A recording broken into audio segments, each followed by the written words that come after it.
Inside the wild and weird rise of K-pop Demon Hunters, phenoms Huntrax, this summer, Netflix's animated hit, K-pop Demon Hunters, might have created the most popular K-pop girl group in America. And seemingly, the only people unaware of that distinction are its members. Is that what it is? Asks Ray Ami, who with fellow artists EJ and Audrey Nuna forms the film's fictional trio, Huntrax. The stats are behind them. Golden, a contender for the Oscar for Original Song, hit #1 on the Billboard Hot 100 for more than 8 consecutive weeks, with 3 other numbers earning a place in the top 10. As a result, the film's soundtrack hit #1 on the Billboard 200 and recently went platinum. With success has come an array of other opportunities as well.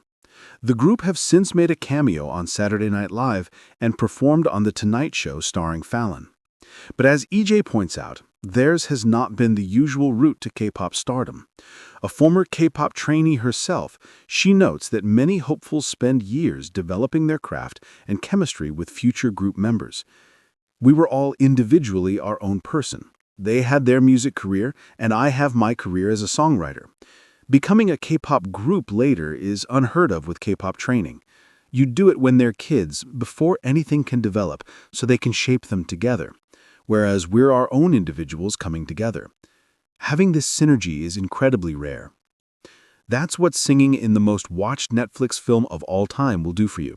Premiering in August, K-pop Demon Hunters propelled the members of Huntrax, all of them already established in the industry, Nuna and Ami as artists and EJ, who recently released her first solo single as a songwriter for K-pop groups, into a new intensity of spotlight. EJ also wrote several tracks for the film, including Golden, with co-writers Mark Sonnenblick, Ido, 24, and Teddy. We were thrown together, basically, says Nuna. I've seen photos of us and I thought, damn, we look like we were perfectly calculated to be in this group. The balance is nuts. But to think how serendipitous it was that this happened. We didn't audition in rooms or go through multiple rounds of pairings to find each other. It just speaks to the beauty of the universe and how things go and when things just happen. In fact, the singers did not even meet until nearly 5 months ago, on the carpet at the film's premiere. They recorded their parts separately with executive music director Ian Eisendrath, who then worked with the music team to edit them all together. Ray was the last to record her part, which meant she got to hear This Is What It Sounds Like in its entirety with all the voices meshed together. The moment recalled the film's final scene, in which Huntrax, whose members double as the Demon Hunters of the title, reunites to fight the main villain to the sounds of the very same song when This Is What It Sounds Like plays. I got to hear the song in full and all of our harmonies for the first time. I was completely moved. I knew in my heart that this was going to be great. Still, they never expected the film to become a global phenomenon, resulting in their now chaotic schedules filled with press interviews, panel engagements, media appearances, and special performances. Ami smiles. We're doing our best. Through it all, they've hyped each other's achievements and held hands while expressing their appreciation for each other. These women have worked so hard on their journeys individually. The industry has been so tumultuous, and the amount of pain, struggle, blood, sweat, and tears that we have individually had to deal with. These 2 girls are the only ones in the world who will fully understand what I'm going through. I can't talk to anyone else about this. Only they understand, and I feel so supported and not alone. They all clasp hands, with Ami telling the others, I love you guys. And for all the challenging moments, they are immensely grateful for the chance to fulfill their dreams. They all express their gratitude for the opportunity, as it has always been their dream.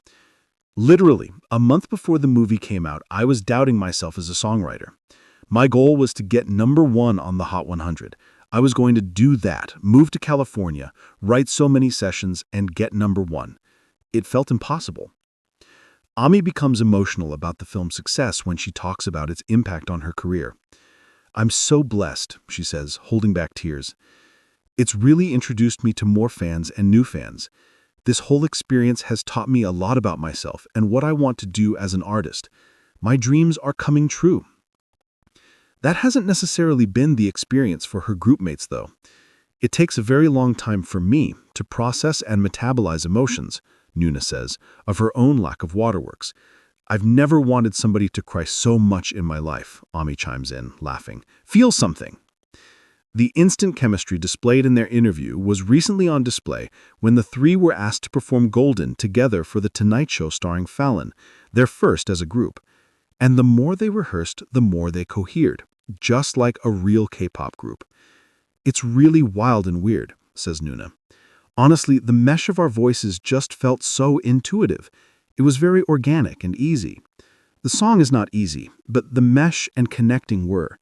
It was literally our first time singing together, and I feel like we were hearing overtones in our harmonies and stuff, because they're just really locked in.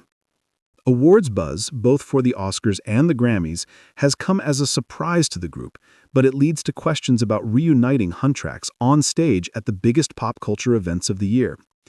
Performing at the Oscars or Grammys would be the biggest deal, says Ami. I think we can all relate. That's probably one of the highest accolades and achievements you can accomplish as an artist, songwriter, and producer. Those are all things we have on our bucket list. The trio hasn't thought far enough ahead about an actual performance on either stage, as they've only recently begun rehearsing together. Jimmy Fallon will be a good practice, EJ laughs. Good warm-up preparation. Indeed, though they have joked about forming a real-life K-pop group, all three are busy with individual projects, at least for now. If we were to get together, the charts better watch out, Ami shouts. You might not ever see another name other than us.